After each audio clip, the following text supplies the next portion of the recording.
Hey guys, welcome back to part 2 of the Sleepout renovation. If you haven't seen part 1 yet, there's a link to it up above and in the description. The Sparky disconnected the heat pump during the week, so I'm starting today by getting the last piece of jib board out of this room before we move on to the final room.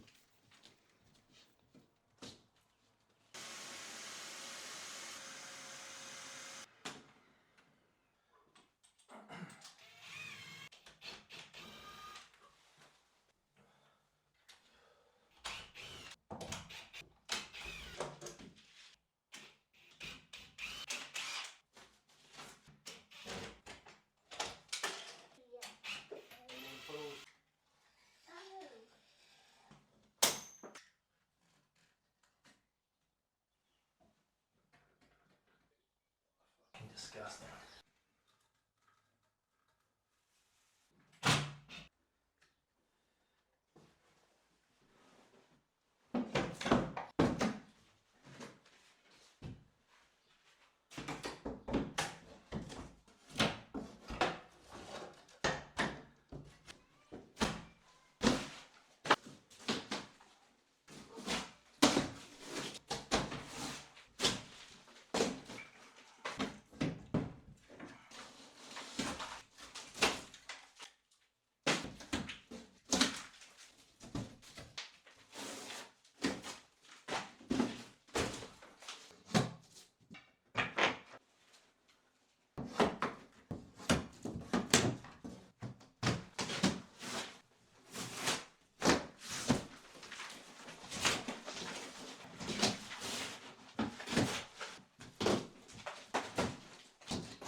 You can see this top timber is a little wet. We had some heavy rain a couple of days before I took this jib off, and I assumed the gutter had overflowed inside. The neighbours recently cut down a big tree that had been hanging over this unit, so I thought the downpipe might be blocked. I decided to take it off and check, but unfortunately every joint besides the gutter outlet had solvent cement on it, so I had to cut it off. Turns out the downpipe was clear. The gutter is sagging at the far end though, and had a bit of crap in it, so I decided to clean it out while I was up there. I'll add some new brackets to stop the sagging later. While I was up there cleaning the gutter, I noticed how poor the condition of the roof was. The iron looks pretty old in general. There are a few patches of surface rust here and there, bits of old silicone around the place, and a lot of the rubbers on the Tek screws are perished. I wasn't planning on doing any of this work at the start of this renovation, but I guess it's one of those things where you go to do one job and then 5 others pop up. But it'll be worth it in the long run if it stops the water coming in and extends the roof's life.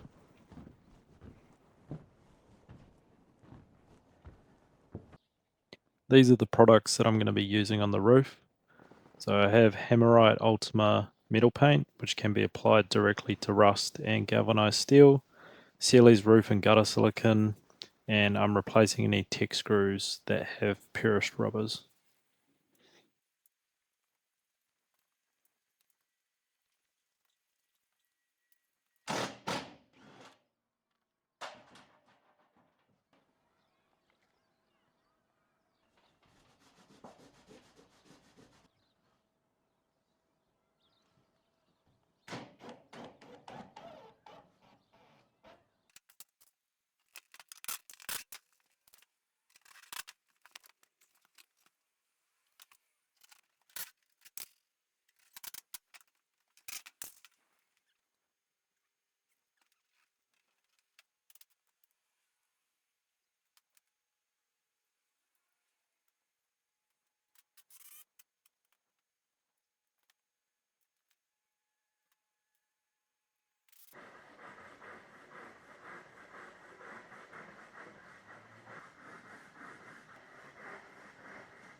Alright, and here's how the roof is looking after that work. Still nothing pretty, but at least the rust is covered up and hopefully we'll get a few more years out of it.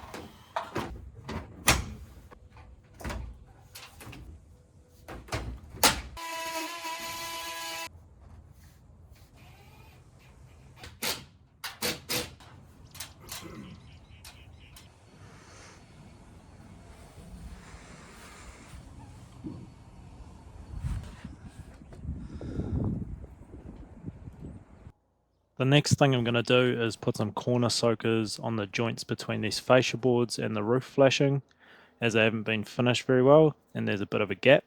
These should stop water from driving into the gaps when it rains. I'll also put some flat soakers on these joints in the cladding to make sure they're watertight.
Alright, that's where I'm going to leave it for this episode. The roof work wasn't part of the original plan, but it needed doing and should save us headaches down the track.